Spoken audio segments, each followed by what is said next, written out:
Disclaimer, I was actually in JROTC, but I keep mispronouncing it all throughout the recording, so I just finally decided, heck it, I'm just going to call it ROTC, even though I was actually in JROTC instead of ROTC. So please excuse that slip of the tongue. Alright, enjoy the video. In the 9th grade, I was an ROTC student.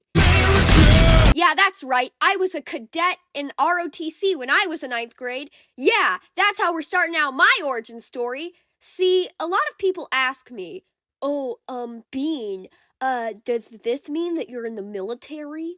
No, not at all. See, the way this works is that ROTC is a class that isn't really connected to the military that much. So that way, if you want to take it, it just gives you experience as to what the military is like. So if you want to join on your own when you're an adult, you'll already have experience. But it's not about feeding you into the actual military, got it? Good. But the more important thing to grasp here is that if you took enough semesters, you could get a PE credit.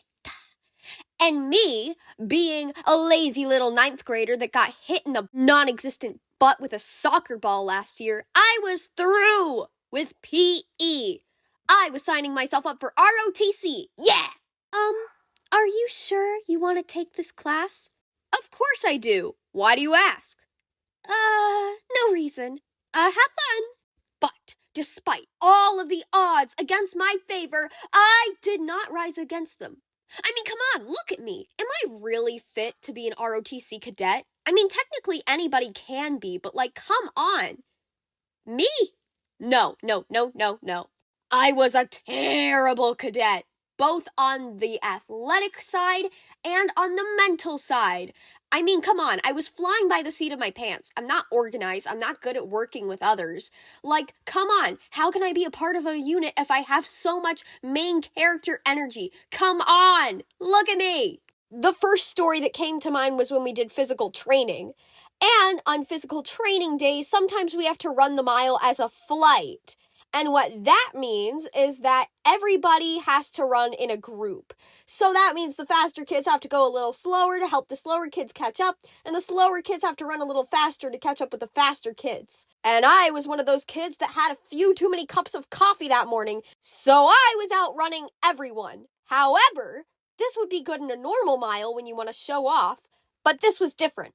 This was a flight mile. I had to keep up with everyone and wait for the slow pokes to catch up. So I would run really, really fast, and then I would stop dead in my tracks and wait for everyone else to catch up. Then the cycle would repeat and repeat and repeat, which was a bit of a strain on me. So I thought to myself, what could I do to make me slower than everyone else? But instead of running the flight mile, I skipped it. And I was right, this did slow me down. I was keeping a really good pace with everyone else, but something unforeseen happened. Everyone else started skipping with me. Yes, the whole flight started skipping the mile. And then that one guy that was appointed by the colonel who was running in front of us was just like, guys, you're embarrassing me. Stop skipping. So I stopped skipping, but everyone else was still skipping. And it was really, really funny because we got yelled at by the sergeant afterwards. And he was like, Boudreaux, huh? Were you the reason everyone was skipping? Yeah, I got a lecture after that. Not a big deal. One day we were learning this thing.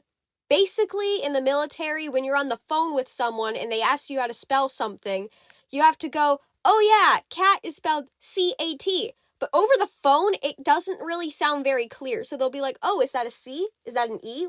Did they say T? I don't know. So instead of saying the letters, the military has this code where instead of that, they say words that start with the letter they're trying to say, so instead it'll be more clear.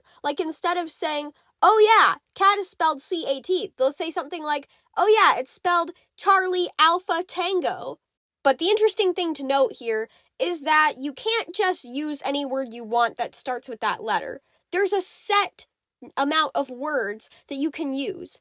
If you want to say, oh yeah, it's spelled Charlie Alpha Tango, you can't say it's spelled Canada, Anteater, Tennessee. Sorry. I don't know what I'm doing. Yeah, you can't say something like that. You have to say the required thing. Charlie, Alpha, Tango. Because you don't want to confuse people, there's already a set amount of words you can use. So we had to learn and memorize the words that start with the letter we're supposed to use. And the teacher, Sergeant! So anyway, Master Sergeant was teaching us the words that we were supposed to use. And the thing is that he made us guess them at first.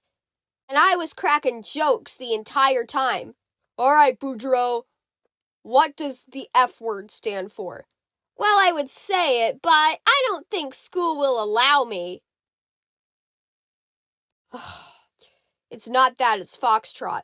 All right, what does G stand for? God bless America! It's gall. But then finally we got to W. And his description and hint for W was, only adults can have this. If any minors got a hold of this, they might go to jail. So you need to be an adult before you can safely take this. And everyone had already guessed wine. So I raised my hand and yelled, it's weed from Animal Crossing. The whole class paused for a second, and then they all started laughing. And then the teacher was like, are you trying to make me lose my job, Boudreaux? I genuinely thought that's what it was. I genuinely thought the answer was weed from Animal Crossing. But I later found out it was whiskey. The more you know.